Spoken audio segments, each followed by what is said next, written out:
Hello and welcome to the Bible Talk, a podcast brought to you by the Songdo International Seventh-day Adventist Church. I am your host, Yeonji Kim. The Bible Talk is our new podcast series being launched on YouTube and Facebook. As our YouTube channel is named Bible Time, we are calling our English podcast series as The Bible Talk. In the Bible Talk, we discuss a wide range of topics relating to Christianity, the church, and the Bible. It is an open and safe space to talk about the questions that we may have had at some point in our daily Christian walks, but did not get an opportunity to freely discuss those in church, at home, or elsewhere. Today's episode features David Cho, Yeonji Kim, and Samuel Dana. We discussed our thoughts on the question of why do people no longer go to church? So today we're going to talk about why do young people no longer go to church. What do you think about this phenomena? Do you think this is real? And also, why do you think this is the case? Let's talk more about the reasons behind this. And then finally, we're going to talk about possible solutions. Maybe I can talk about the easy ones first, and then we can get more, in depth. Sure. But I think it's still the COVID era, and one of the biggest reasons why people or young people have stopped coming as frequently, and I know that includes myself, is because we got so used to the idea of a virtual worship. And, for public health reasons and concerns, we were kind of forced to do that, and people say whether a good habit or a bad habit, it takes only 14 days for your body to get used to it, right? And how many weeks and months we've lived in COVID? It's been almost 2 years. And so I grew very comfortable with the idea of, okay, just, go to YouTube and then find Songdo Church, Songdo International SDA Church, and then log in, because the worship service will be live streamed, and I can, I don't know if I can say this, but I can comfortably kind of worship from wherever I am. So in the comfort of your homes, and also knowing that it's completely safe for you. I mean, it's your home anyway, right? You're alone. You're not in close proximity to anybody, and you can worship God. And, it's a new reality. It's a new normal that we have to accept. And of course, I think there could be various views on whether this is good or not, but definitely it's something that we grew kind of used to. And when you are so comfortable in that mode, I think it's very hard to break that and come out of it. And so I know it's been like some weeks that we were allowed to come back to church to do the in-person worship, but still we are taking precautionary measures, and it's not really encouraged that we interact with the people here at church, shaking hands or giving hugs or, And so I almost feel like even if I do step into the church for Sabbath worship, I carry around me like this air bubble, and nobody should really reach me out and try to break my air bubble, So if you're going to be like that, you might as well just stay home and, just enjoy the worship wherever you are. So I think definitely, it's a big reason for me, a big cause for me. So I thought I could say it first. Yeah. But as for why this may have started, this trend, this phenomenon may have started even before COVID, then yeah, we can, of course, discuss that too. Yeah, there's been many surveys by Christians. I actually brought a survey before COVID, and they say that most people leave church, I'm talking about young people, when they move to college. This is the same in Korea too. When they go to college, in most cases, they go to other cities, and they have to leave home.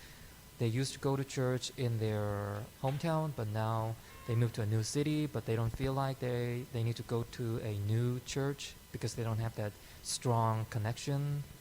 The next reason is this relates to people or relationship because they think church members are judgmental or hypocritical.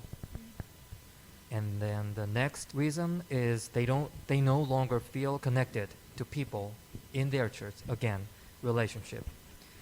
Then disagreeing with the church's stance on political or social issues.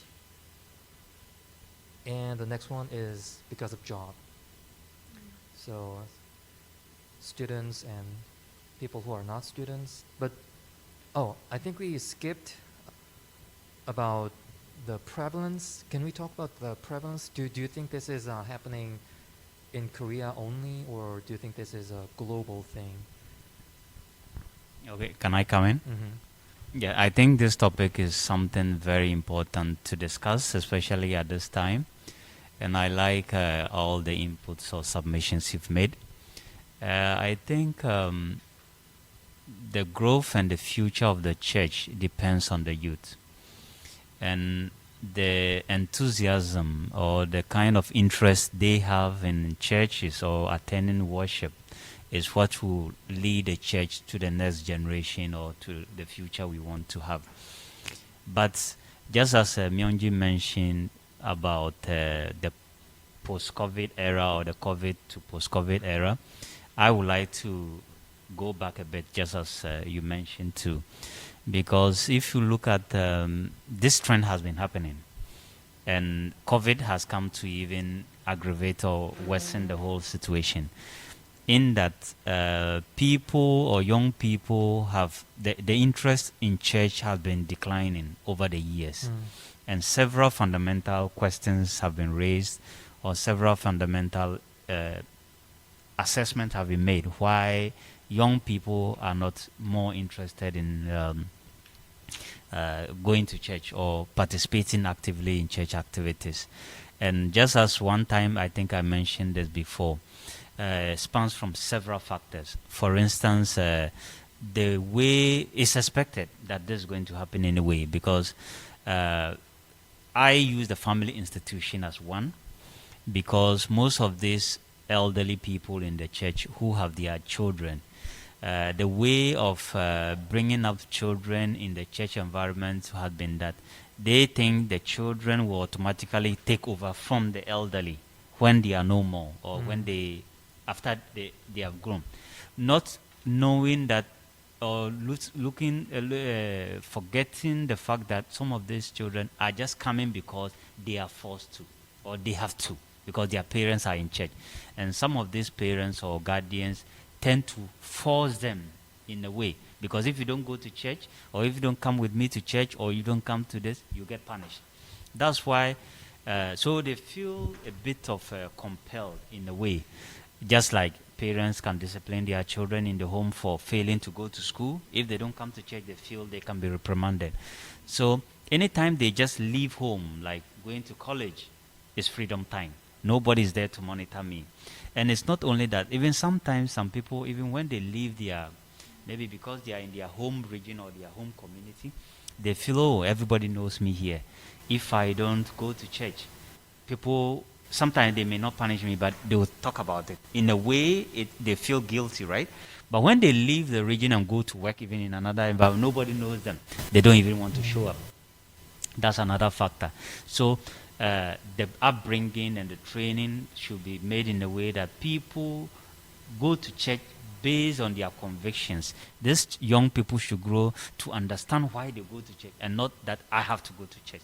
We know it's important to go to church on the Sabbath. We know it's important to worship God.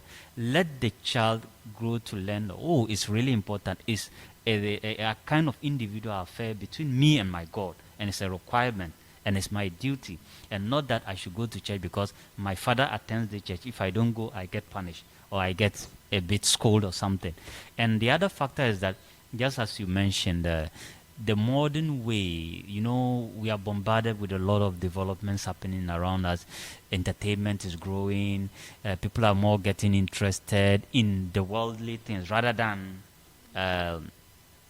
what is happening in the church. And sometimes the way the church has also moved is such that whilst they still conservative in some of the ways, but sometimes we tend not to take times are changing. Just like this COVID issue happened. If any church had continued to stick to the fact that we are not adopting technology, you are dead by now. Because for a whole year you can't worship, that it means you say you don't want to. So we should adapt to the current times, not in a negative way. Use the positive part of the world to help in the church. And put up programs that will care for the youth. I know you go to the church sometimes. Sometimes they don't make special programs for the young ones while they are growing. Everything is concentrated on, let's say, we are talking about prophecies. We are talking about Daniel. The children are not able to understand that. So do things for their level and build them up to grow. If you neglect them in the program lineup, they wake up and they are not interested. And church should just be like a community or the family where they come there and they find happiness. That's why we should have, people should come to church, or the young people should come to church and be happy with the people around them. They shouldn't come to church and feel, oh, I don't want to make mistakes. So the least opportunity they get, they don't want to come to church. So these are some of them. So there are several factors that has accounted to this. And I think the Bible also mentions in the last days, people will not be, they'll be more interested in themselves, but not in the Word of God. So we shouldn't be surprised. But how do we go beyond this to make sure that we attract the youth to the church? And also, and just as you also mentioned about even job issues, now because of modernization and convenience, people are even forcing people to work on the Sabbath. So these young people, he looks at a good job with big paying salary, but they are asking him to come to church on Saturday, to come to work on Saturday. So should I leave the job and not, or I should come to church? So there are several of them, and we can't just say this particular one, but they all coming together to discourage the youth. Yeah, many factors involved. Yeah, thank you. First one you mentioned was we have been focusing too much on the attendance, but neglected on the souls, what's happening inside their mind. So it has been just a routine for them, and so once they get out of that boundary, then they don't really feel the need for coming to church. And the next one maybe was it just entertainment, bombarded society? Yeah. Was it? Yeah. So Satan has been working too diligently now that we see too much distraction. Because if I remember when I was growing up, we have less entertainment compared to today. But it will be more bombarded after 10 years from now. When you think about this metaverse or virtual reality, think about how Satan can work through these things. Think about how he can manipulate people or how he can distract people's attention from God. So it'll be worse. But we have to work harder then, right?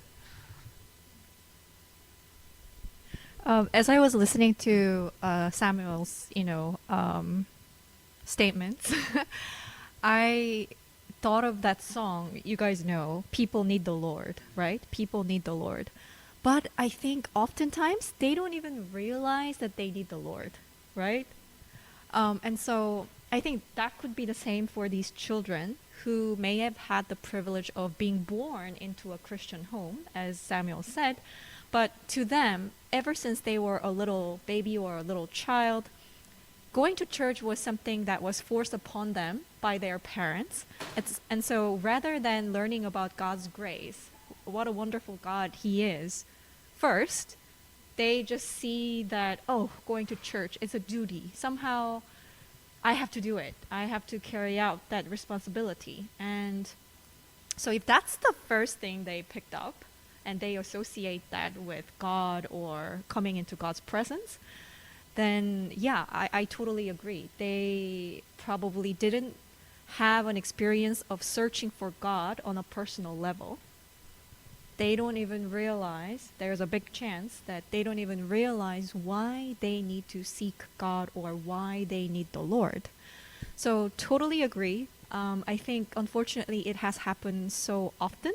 And I know a family member who left church because she didn't like it when her mother forced it upon her. And so Yeah, I definitely think that it's very unfortunate, but it has happened so frequently, and I'm sure it is still happening. Yeah, just my 2 cents on that aspect first. One of the things Sam mentioned was the programs that we have. So I also saw this in many of the Christian surveys about this phenomenon, that many teenagers or many young adults, they responded, they don't really feel the church programs to have much relevance to their lives. They can be more connected when they go to social media and when they talk with their friends. They say that when we come to church, they always talk about seemingly, yes, abstract subjects. So they say that when they come to church, they feel like church has been talking about mostly about abstract matters. When they're struggling with their jobs, when they're struggling with their study or relationships, now when they come to church, they don't really get to hear about these things. Maybe there's something we can do to better represent or narrate these Bible principles or stories to them.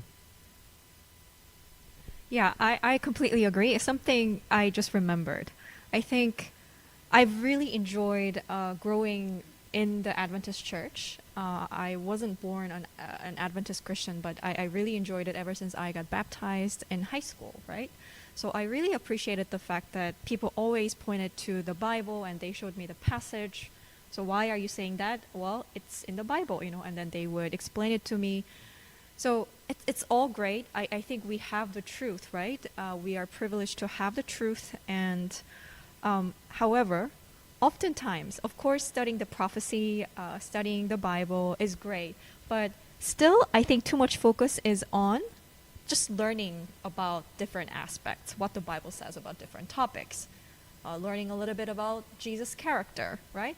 But then so little attention is paid on the aspect of application, because your spiritual journey, obviously, it's not just you simply trying to read the Bible every day, it's or everyday lives. you need to, somehow you need to be like Jesus, right? As a Jesus disciple, there are, I would say there is a certain way of living in honor of God, in honor of His commandments. But I think we just don't go there yet. It's not about application, but learning about what the passage says. Maybe we just stop there, right? And growing up, especially Korea, there are many places still where people have to work on Sabbath, right? So it's not easy being Adventist Christian. So I think I would have appreciated when I was still working for a Korean firm, although I'm not, I am working for an international organization now. I would have loved to learn from these other senior members of the church who have gone through that already before me. Okay, I also ran into a similar problem of observing the Sabbath, but I dealt it with this way. And of course, there are some colleagues who could be murmuring, who could, express their, dissatisfaction with you because you constantly skip work on Saturday. But I went about, making amends with them this way. I always try to be good to them, although they may give me a hard time, or, something like this, something very practical that you could think about it, reflect on it, and you're like, okay, so if he or she did it, I can do it too, by the grace of God, Yeah. So maybe that aspect has been missing. And maybe real life stories. Yeah, exactly. Real life lessons and applications. Over to you, Samuel. I just heard about the data recently. The world is growing in a way that people are becoming individualistic or staying alone. For instance, they said 1 out of 3 Korean households are single individual. So imagine somebody just living alone as a household. That bonding with other people is not very strong.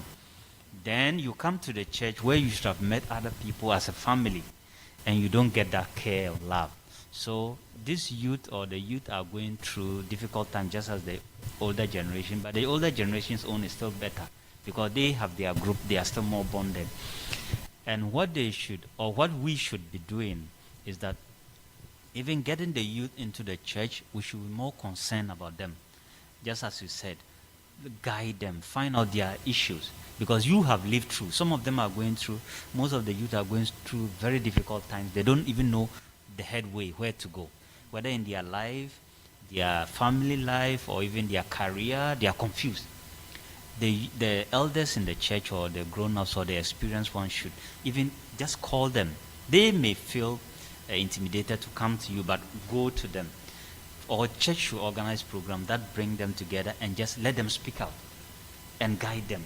That alone, just knowing that, oh, they are concerned, they are caring about me, or they are doing something. So they feel, oh, somebody asked about me in church the other day. I know I'm not old, I'm not also too young, but even in my local church in Ghana, I know people have that concern. I told you that one time when I moved to my first public job, I went to a particular church. I got there, even though I was born in an Adventist church, what I always look for is, I know it's good to hear good sermons, but when I go into the church, I just look at the love or how the people care about others. That's what I see. I like Jesus Christ wanted. We should care about people. Even me, I'm not saying they should come in, but if I just see the way they live there, it's not attractive to me. So I remember one time I went to one church. I went there. You finish church, most church in Adventist church, they may write and announce your name. We have this. Everybody say, oh, we have a new visitor. People get. Sometimes they did that. After that, nothing. You even meet some of them in town. You say hi as if they've never seen you. I went to another church. I just wanted to try all the churches in the town. I went to another church. It was also good. But I went to one church, even though I knew a pastor there before. He was in another region. But the people there, it was just like a family. Everywhere you meet them, everybody is concerned. So such ways, even anywhere you go, you want to come back to that church. And the youth should want to be attracted. Even me, I'm not saying my faith is too strong, but even at my level, when I can decide what I want to do, I still feel that this is the kind of churches we should be raising, where people are concerned. Even it's not about giving you money, but everybody is caring. Oh, somebody sees you, it looks like you are their brother already or their sister. So if we have that thing, it will keep the youth in the church. And that will be, and just as we mentioned again, let's ask them what they are, and let them learn from the experiences of the older generation, how the older generation were able to navigate through all these challenges. And that will be perfect for them. Yes. So if we are talking about solutions, we need to also think about what people are doing on Saturday, on weekends, so that how we can attract those people to church. The way I see it is, I see many people most Koreans are working on Saturday, but if they're not, they usually go out, meet people. They enjoy relationships, talking with friends, or they would go out. This is especially among young people. They would go out, join meetups where they can do self-improvement stuffs like studying English together, or book club, or sports club. So they would exercise together, maybe running meetups. And if we can provide one of those things in the church, co-mingle with the gospel.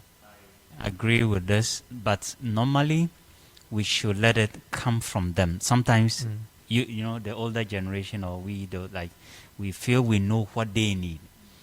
But maybe my interest, like me, maybe I will be thinking, oh, the youth really need career guidance. But you go to them, they just want to learn how to speak English. That's their priority. You go to another place, maybe they are not interested in English. They just want to learn how to have fun. You get that? So we can try to first hear from them. Oh, how is your life going?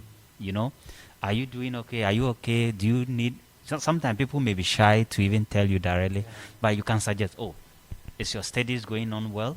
Or what do you want to become in future? Or somebody says, oh, I want to become maybe a newscaster because I saw her on Arirang News, Oh, I like it. Then you say, oh, apart from that, what again? Then you go through their thinking and guide them. That's why these TV shows, these programs, they are able to get the youth. They look at the surveys or the way the youth are acting, then they go through. So go through them and get the other. And when the young people get to trust you, the elderly, and know that you care about them, anything you say, they believe.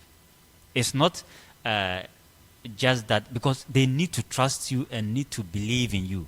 That's why a baby will grow up and thinks the father can even buy the world. Even when the father is very poor or the mother is very poor, I want this plane. They think the mother can do it because when they were growing up, when they are growing up, they think the father is like a superman or a super lady. So go into them and bring them out, like empathize with them, go through inside. Then when you begin to ask them, oh, they just believe in you. Then anything you say, any advice you give.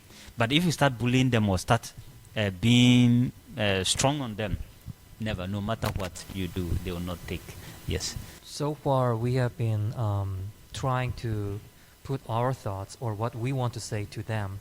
But what you're saying is we need to first listen to them, what they want. And how they want it to be done. Mm-hmm. Then, we should also guide them. Okay, then we provide options. Maybe based on your experience, oh, this is what everybody is doing. They want to listen to stories. Even now, we want to do programs in storytelling form. Let it be a genuine story, like what Jesus Christ did in the Bible. Most of the time, he found that even the Pharisees and everybody, it was very difficult to tell them. Everybody's happy. Okay. So what I was saying is when we want to work with this youth or try to bring them on board, what we can better do is trying to go to their level, trying to enter their minds, because that's very important. One thing is that they want to feel that you think about them, you care about them. So trying to go into their shoes and listen to them. Whilst you are listening to them and knowing based on your experience, you are able to provide other options. They want to listen to stories. And storytelling now is one of the big tools to even teach even grown-ups. Make things look in the form of a story. Sometimes you just tell somebody, oh, what you did is very wrong. They may, people have pride and ego in them. They will not accept. But you tell them, oh, maybe, let me just give an example. There was this boy, his parents were rich. One of the guys said, my father, give me all my property. I want to leave. The father cared about the son. He gave him all the property. The guy went and wasted it on other things. After some few years, he lost everything. He didn't even get food. He came back. Everybody sees the story, and he feels, oh, the guy was really bad. But you find that even in their life, they are also doing that too. So use the story, and that was the best way even Christ used. I always want to use Christ's example. Sometimes he found that there was there was something that was good to be said, but what did he do? He used a parable. And anytime he ended with a parable, everybody agreed on him, even those who didn't like him. So let's use stories and share experience. I know this generation, even including us, I always want to learn from other people's experience, how people succeeded, how Christians succeeded, how people made businesses to succeed. So if you are sharing this with them, oh, they will just like it, and they always want to learn more. Yeah, so stories or giving them parables or those things will help.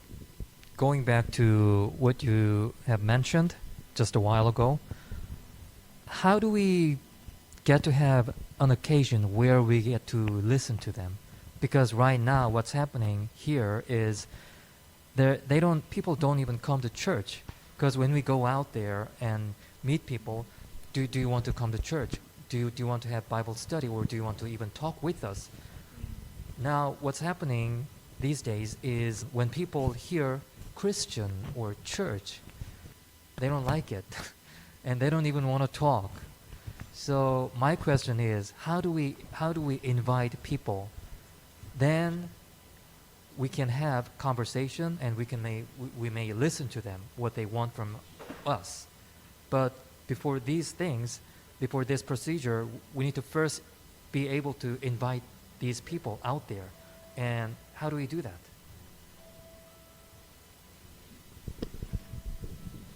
So I think we shouldn't look the quick way or the straightforward way. If people are just as I want to say, you have to build that rapport. Mostly, if I meet somebody, I don't even want to tell them I'm a Christian. Not that I'm shy. I want to build that relationship. Maybe I just start one joke.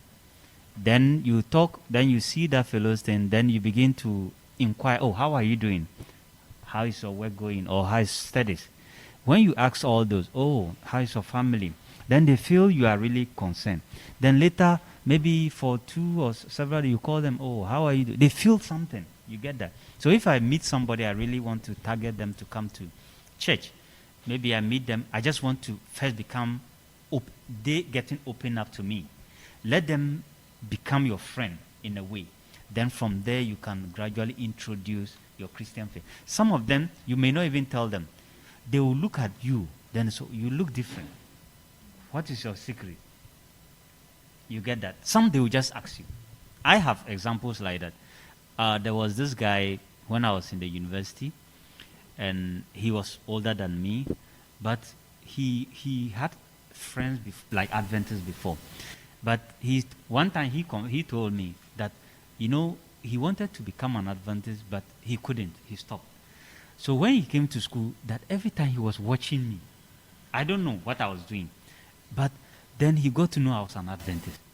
Then he said, when you watch me every time, the way I did my things, he got. So in the end, he just came and told me, you want to start church now. That because the way I was behaving, and he just so it wasn't only maybe I go around praying, I don't do, or I go, but the way I was relating to people and the way so he found that it was the Christian faith or the Adventist faith. So let them first start with them. You get that? Because let's invite them first to become our friends, then we can introduce the gospel to them. And sometimes you don't just come in first, oh, I want us to study. Some people, Satan has been very good at now people don't want to listen to the word of God. But start with something. Even start on moral issues. Start on education or other programs that will be attractive to them. Then whilst you go in there, maybe I'm speaking with you, or I say, oh, do this, or by the grace of God. You mention those kinds of words, oh, God is good. You are not telling him, oh, you have to do it. But whilst you are doing that, he wants to know, why is it that you always mention something? Because people have to know, we have to direct their attention to God. And when they begin to know that, then you find a way of showing them. Yeah. And we can also use social media to maybe post an advertisement, or like we can use Twitter and, hey guys, what do you want to have when you come to church? Or we can do a little survey. So when people are anonymous, they're quite open to talk. Also, just like you said, forming a relationship at wherever you are, and then you can invite them over. Yeah, definitely agree with what Samuel suggested. I think that's the very ideal way. So I try to be that someone, that Adventist. My colleagues may not know that I'm Adventist Christian, but by showing them that I'm very diligent and I always am there to help them out if they need help, and I am honest, so I try to set a good example, and then they might ask me, oh, so you're a Christian, because they also see me praying before a meal, for instance, and then that, I think, leads to naturally a conversation about God, my faith in God. And so yeah, I don't think I'm quite there yet, but as Samuel said, that's something that I aspire to do. I aspire to be. So that's great. And picking up on what David said, I think the very reason why we are doing this, English podcast is also because we want to reach out to more people, the unknowns, through this medium, right? And so, yes, they may be stuck in their homes because of COVID and they don't really have a lot going on, no social activities, especially these days. But hopefully, we hope to reach out to them and they pick up on this English podcast and the Bible talk and learn a thing or two, or they can reflect on their lives as well and see what may be applicable to them, what may be useful for them. So yeah, definitely. But also, I'm sorry, I keep coming back to the why young people have left the church. One of the strongest reasons, I think, from the 4 that David mentioned from the survey, I think oftentimes, yes, the church does come across as being judgmental. And it seems like they have all figured out a way, the older people, the people in, I don't know, in 40s, 50s, 60s, they've all figured it out. But the reality is that we, especially the young people of today in Korea, which is a very fast-changing society, the reality is that we don't live in the same era as they have lived. And so we have these issues, social issues or problems, interpersonal problems that they may not have encountered, when they grew up or when they were younger, And so I think the church needs to be agile as well, in a sense. Yes, of course, the truth, the word of God will not change, but the church should be able to pick up on these trends. Okay, so the young people, what's really important for them? The truth of the matter is, many of them, especially in Korea, they work so hard, work to death, but they don't even get a job, right? And as Samuel said, 1 household out of every 3 now is a single household. That says a lot, right? And just related to that topic, I know I'm a single household myself, and I used to love, all the attention that the older senior people from church gave me in my 20s and early 30s, and they were so kind to me, and I just, got so much love, right? But then suddenly it became like a burden to me.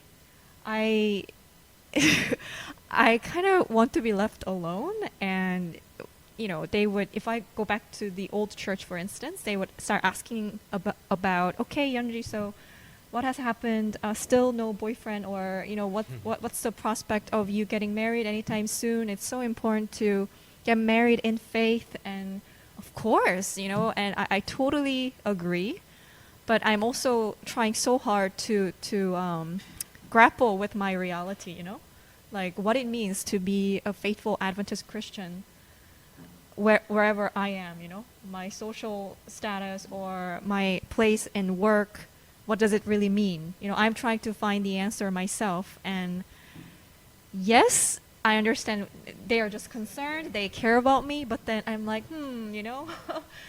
they have a very set way of seeing things, of course, that used to be the way, I would say, when they were living, because in Korea as we have this people. invisible timetable that everyone has to follow, and people want to see that everyone is following that. So I think we should be careful when we ask people questions, whether if it's too private or not. Yeah, so on that, I really liked what Samuel said. Let the young people come to you with their own suggestions rather than you trying to impose on them what you think is the way to go or way to do things or what to do. You should do this. But if it's just a matter of choosing an activity within church in this safe space, then I think, let them come to you, and they also need to see that it's a safe space. You can always come up with your own suggestions. We don't just impose things on you, and you're free to ask us any questions. Because I do remember this one suggestion made by one of the new comers 2 weeks ago or something. And she said that oftentimes, for no reason, she or other young people feel like there are these types of questions that you're dying to know the answer to, but you feel like church is not the place that you can raise those questions. I mean, nobody really told her, no, you can't ask those questions, but she just, there is this vibe that, she feels like she can't raise those questions, right? So I think we need to kind of reflect on why that may be. So it's for both sides. the young people should feel like, yes, they can break the ice and they can come up with their own suggestions, be more proactive. But also, the old timers at church, they shouldn't try to always impose things on them or impose their way of doing things, but invite them for their own suggestions and ways forward. So, yeah, that's my contribution. I would also like to suggest that old-timers or the Christians already in the church should frequently meet, and not just to, I would suggest that every one of us should study their Bible and have their devotional time during the weekdays. And when they come to church after the main worship service in the afternoon, they should talk more about strategies about how to evangelize people, how to reach out to people, because that's what we're here to do. So far, I have seen Christians, Adventists, they usually just stick together and study the Bible and other books, and then they just want to feel safe. Almost seems like they're separating themselves from the world. But I think we should reach out to the world, of course, without compromising our principles. So I guess there's a lot of works to do, and time's up. This is it for today. It's time to wrap up. Thanks for joining us.